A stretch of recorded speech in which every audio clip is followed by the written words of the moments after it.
जे mains 2020 का ये question है परमुटेशन एंड कॉम्बिनेशन चैप्टर का।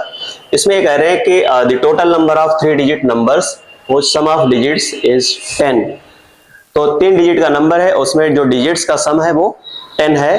तो अपने को ये बताना है कि ऐसे कितने नंबर्स बन सकते हैं।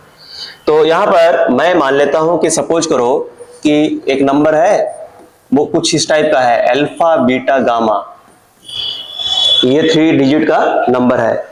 तो अल्फा जो है वो कभी भी 0 नहीं हो सकता है। तो मैं यहाँ पे लिख सकता हूं कि जो अल्फा होगा वो हमेशा greater than or equal to 1 होगा, और जो बीटा की वैल्यू होगी वो greater than or equal to 0 होगी, और गामा भी greater than or equal to 0 होगा। लेकिन ये भी पता है कि अपने को कि यहाँ पर डिजिट 0 से 9 है, तो ये क्या होगा, less than or equal to 9, और ये भी less than or equal to 9 रहेगा। ये इसे हम लिख सकते हैं gamma less than or equal to 9 और greater than or equal to 0, और ये रहेगा less than or equal to ऐसा।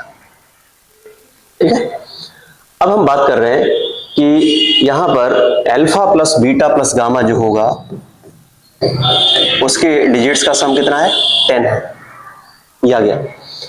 अब हम यहां पे क्या करते हैं कि जो अल्फा है उसे हम एक पहले से ही एक नंबर दे देते हैं, क्योंकि वो 0 नहीं हो सकता है। तो इसे मैंने मान लिया है कि सपोज करो, इसे मैंने लिख दिया है कि अल्फा डैश और प्लस बीटा और प्लस गामा इक्वल्स टू, एक मैंने यहां से ले लिया, इसे दे दिया।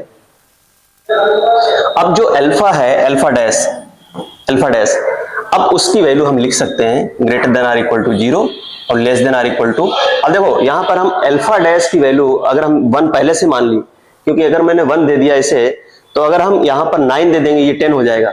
तो अब 9 नहीं दे सकते, तो हम कहां तक जा सकते हैं, 8 तक।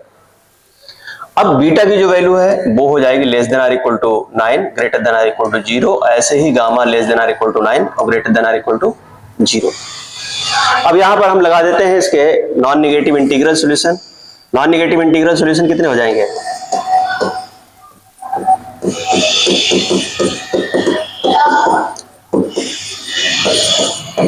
ये हो जाएगा 9 प्लस 3 माइनस 1 C3 माइनस 1।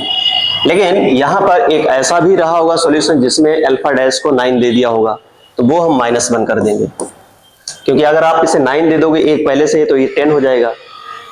ठीक है, वो हम नहीं कर सकते। तो ये हो जाएगा यहां पर 11 C2 और -1। इसे सिंप्लीफाई कर लेते हैं, ये हो जाएगा 11 इंटू 5 माइनस 1। ठीक है, डायरेक्ट कर दिया 11 इंटू 10 और डिवाइडेड बाई 2, तो ये हो जाएगा यहां से 54। तो इसका ये न्यूमेरिकल टाइप का है क्वेश्चन, तो इसका आंसर आ जाएगा 54।